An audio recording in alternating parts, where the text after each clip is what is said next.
There is a lot of information circulating around about COVID and antibody screening. To help clarify misconceptions you may have read or heard, let's take a deeper look into COVID first and then antibody screening. Coronaviruses didn't pop up recently. They are a large family of viruses that have been around for a long time. In fact, you may have had one or more of them in the past year when you had cold symptoms.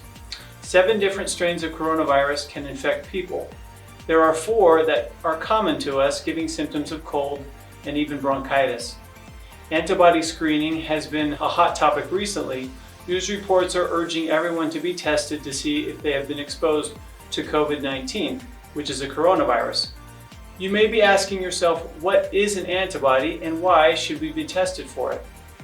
An antibody is a specific protein our body makes to fight infection.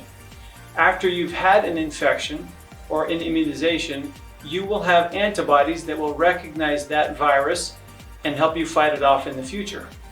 The same appears to be true for COVID-19. We believe that once you have had the illness, you will have antibodies to help you fight it in the future. Testing for these antibodies is called serologic or serum testing. The FDA has granted emergency use authorization for this antibody testing, and several companies have developed tests. That sounds great, right? Well, yes and no. It's a little complicated.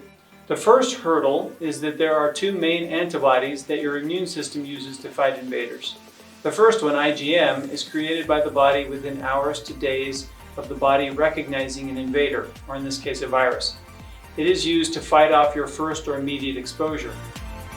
Within days to weeks of the exposure, your body starts to create IgG, which functions as the immune system's memory in case it sees that specific invader, or virus in this case, again.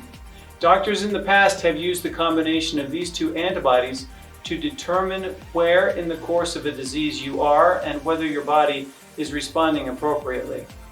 Most tests on the market today test for IgG only, which limits the information you can get from a result. The second hurdle is that the tests are not perfect. Here is a disclaimer that Quest Diagnostics adds to the results on samples Madison Memorial Hospital sends to them. Quote, IgG antibodies may indicate exposure to SARS-CoV-2 or COVID-19. It usually takes at least 10 days after symptom onset for IgG to reach detectable levels. An IgG positive result may suggest an immune response to a primary infection with SARS-CoV-2, but the relationship between IgG positivity and immunity to SARS-CoV-2 has not yet been firmly established. Antibody tests have not been shown to definitively diagnose or exclude SARS-CoV-2 infection. Positive results could also be due to past or present infection with other non-COVID coronavirus types. Diagnosis of COVID-19 is made by detection of SARS-CoV-2 RNA by molecular testing methods consistent with a patient's clinical findings. Now let's break that down for a moment. It states that an IgG positive result may suggest an immune response to COVID-19.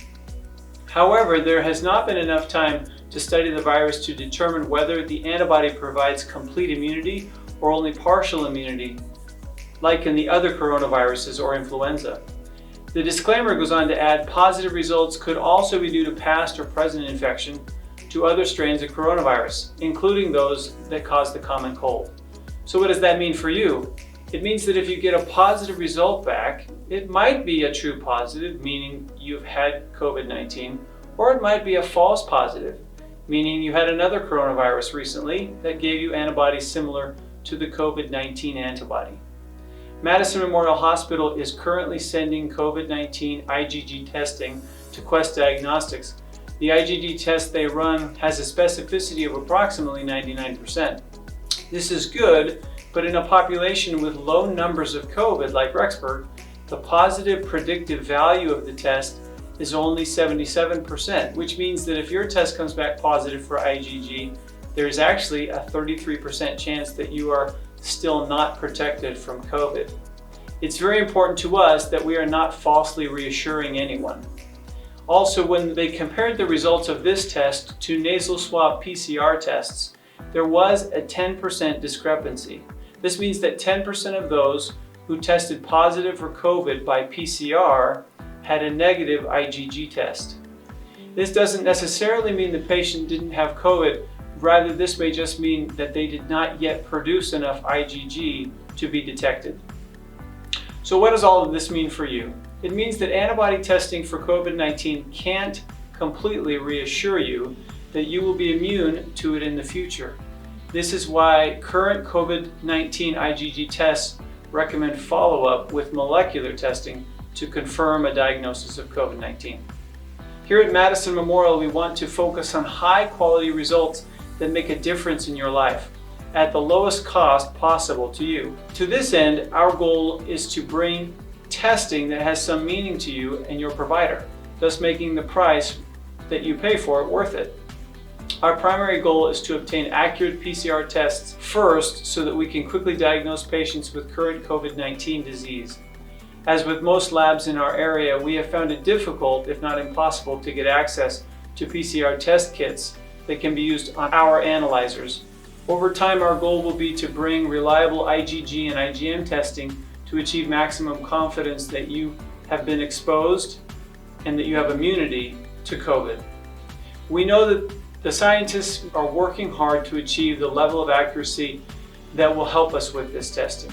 Once available, we will verify the performance of the tests and ensure that you can get meaningful results. Until that time, we will do our best to meet your needs through the availability of testing at multiple reference labs.